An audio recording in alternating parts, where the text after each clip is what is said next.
All right, good morning, everybody. It is 8:33 here on News Radio WRVA. Time for us to check in with the former governor of this Commonwealth and United States Senator, and someone who I really need to talk to about this grab for power that we're seeing from the Democrats in the General Assembly. Ladies and gentlemen, please welcome Governor George Allen, our guest here on News Radio WRVA. Good morning, sir. Good morning, Rich. Okay. I know that you're still hobbling a little bit after the knee surgery, but sir, I have ice on my knee. You do? Okay. I have ice on my knee. I know that you're just chomping at the bit to get back into this, so I got to ask you. We've been talking about this redistricting, gerrymandering, this naked power grab by the Democrats. You and I have discussed this, how everything in there is worded so wonkily and donkily, and the ads are so deceitful. And I thought, okay, well, I get the gerrymandering thing. It started in Texas. It wasn't good there. It's not good here. California's doing it. But when I saw this national compact that the Democrats in the General Assembly have passed that says that the popular vote will decide who Virginia uses to send to the Electoral College, that it's going to be up to big states like California, New York, and the popular vote will decide Virginia's fate for the presidential elections, I had to say no. I have to put my foot down. Sir, this isn't about gerrymandering anymore. This is just about naked power grabs.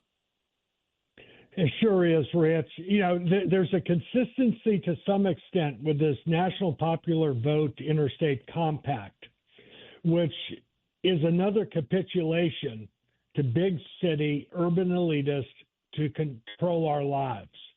It is anti-Jeffersonian, and it is similar in many respects to the Virginia gerrymandering rigging of elections, in that densely populated Northern Virginia will now, if this passes, obviously I'm voting no, and I'm part of the No Gerrymandering Virginia bipartisan group, but Northern Virginia presently has 3 members of Congress. They would have 5. And the Shenandoah Valley would go from 1 representative to 0. The Tidewater area, the rural parts will go from 1 to 0. Even Tidewater Hampton Roads will go from 3 to 2, giving more to Northern Virginia. Now, this national interstate voter compact, to me, is just so beyond my comprehension. You and I think like most freedom-loving people, like to make our own decisions and choices in our life, what we purchase, what we spend money on. It's personal sovereignty rather than a government or any authority telling us what to do.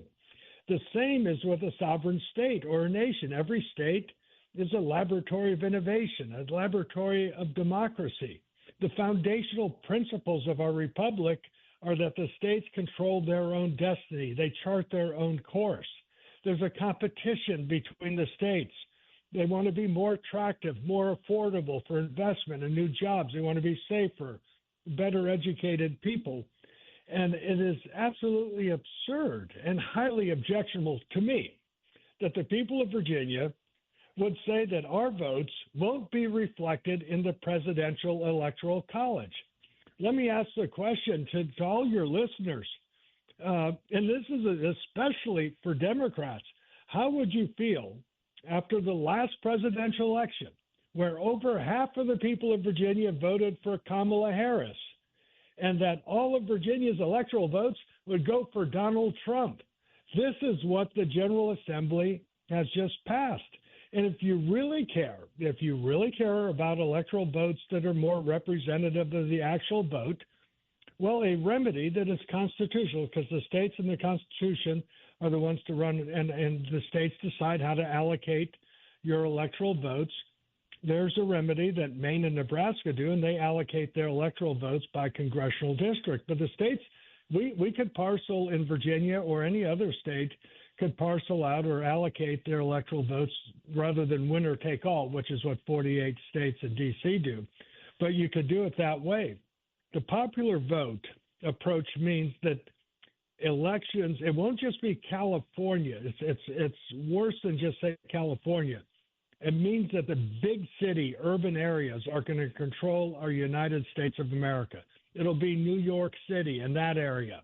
the whole New York City area, Chicago, L.A., the San Francisco Bay Area, Detroit, Philadelphia, Boston, Atlanta, Houston, Dallas, Fort Worth, and it'll be all those big cities, and it really ignores the will of all the people, and it's just it really is.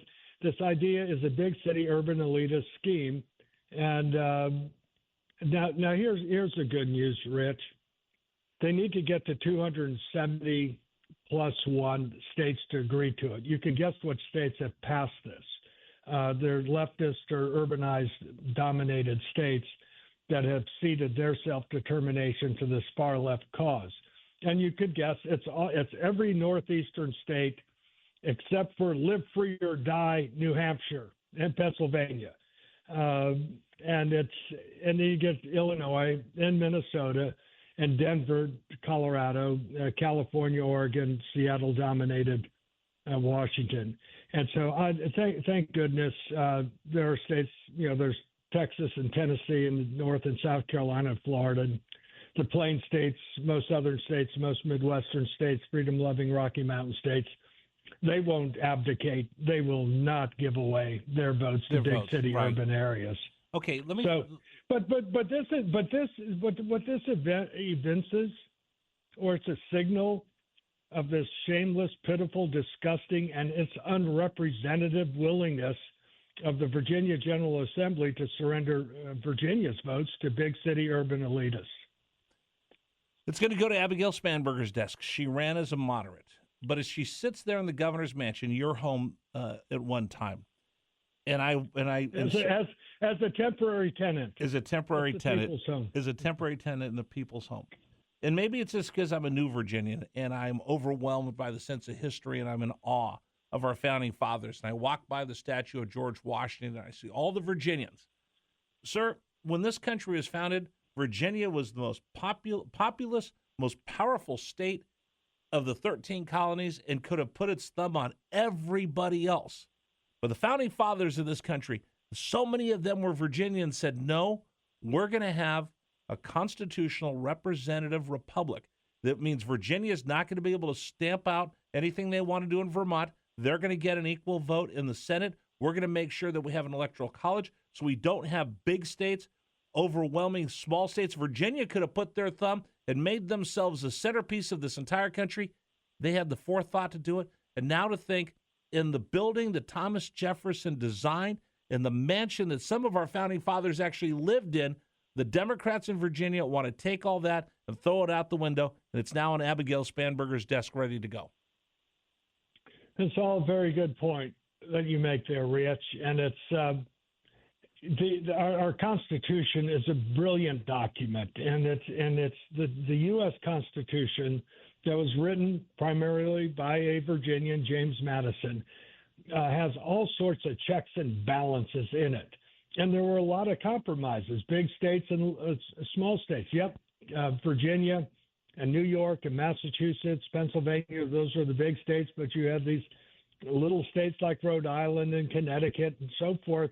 And so you have the Senate and the House and electoral votes and a lot of compromises in it, but it's ingenious. And then you see the Supreme Court as an independent branch, as an arbiter to make sure that individual rights and the rights of the states are not trespassed on or subsumed by a federal government. The Constitution is to protect the rights of individuals from the government. And in the ingenious approach, the states, as I said earlier, are the ones who run elections, and the states in the Electoral College can allocate however they want. It is just so we're a representative democracy, and it's just like this gerrymandering scheme. It is wrecking representative democracy. It's unrepresentative democracy to say, well, we don't care. The people of our state have voted for candidate B, but candidate A got the most votes in all the cities and big areas of the rest of the country, and so we're just going to abdicate our voices to these big cities and the votes of others. That's not. We are the United States. We are not. People use the term America. Yeah, but we are a unity or a country of states, and I think that's part of the design of the checks and balances, and every branch of government and every state jealously guarding their rights and prerogatives. That is the beauty and the design, and the competition between the states is great. And Virginia is generally going in the wrong direction, with these carbon taxes to add to power bills and a variety of different things that is putting us in a lesser attractive position compared to the Carolinas and Tennessee and other southeastern states. But states can make mistakes. They can do stupid things, but it's limited to your state. And I'm hopeful that, again, this is like virtue signaling to the urban elites of this for the General Assembly passing this. It's inconceivable to me that this very un-Jeffersonian, very unrepresentative approach passes with every Democrat voting for it and every Republican voting against it. The only, and I don't know what the governor will do with it. Here's a fun solution to it. What Colorado did is which is passed, and you would guess that because Colorado's, it's overwhelmed by Denver and the Front Range cities, but particularly Denver. Of course, Western states are more representative referendums, as you well know, Rich. It's all the Californians that left the toxic state to make their toxicity go other places, unlike me. I know, but I don't. Just so you know, I don't mind initiative and referendum because I look at the people, at the owners of the government. Virginia is very. It's not the way Western states are. But what Colorado did is they actually put it to the voters. So maybe that's a solution. Let me throw something in for Governor Spanberger if she figures out what to do with this. Is they actually put it to vote, and 52% of the people in Colorado supported this. And, of course, it was all the front range cities, right? Particularly Denver, and they like it because then they dominate all the rest of the rural areas, the beautiful parts of Colorado. So it's to me just so wrong to abdicate the rights and the votes of the people of Virginia. We're going to say, well, we're going to do whatever New York City does and Chicago and Los Angeles. It's just inconceivable to me. It's just contrary to the way I live, and it's also contrary to, I think, of the design of our country in our brilliant Constitution. Sir, I'll leave you with this. All animals are equal. Some animals that come from really big cities like New York and California, I guess, are more equal than others. Yeah, okay. Here's your song. You and I like Merle Haggard. Right. You can play Big City, Set Me Loose. There you go. Somewhere in the middle of Montana. I like freedom, and I like I generally, as I've said to many, I like places where there's more livestock than humans. Those are good places to be. Those are good places to be. Well, it's a good place to be with you, Rich. My ice is. You got me so fired up. The ice is melting on my knee with this. But Virginians need to understand that this General Assembly is really between the gerrymandering and this. It really does evince or show that, my goodness, these big city urban elites are really running Virginia, and elections have consequences, and pay attention to when these elections come up in the future. But the saving grace of all this is that in our wonderful United States of America, there still are those freedom-loving Texans and Tennesseans and Floridians and North Dakotans and all the rest of the states. And Virginians, we're still here. They just need to stand up and make their voice heard. You got it. Yep. And thank you for letting them get their voices heard on WRVA every morning. Thank you, sir. I'll talk to you soon. All right. Adios, Rich. Adios. Governor George Allen, our guest here on News Radio WRVA. Real quick, I got to tell you about Men's Wellness Centers. They're a proud sponsor of this radio show. Let's just be honest. When you hit 40, boom, things start to go the other way. You don't feel like yourself. You know what I'm talking about, guys. But who are you going to sit and talk to? Hey, guys, guess what?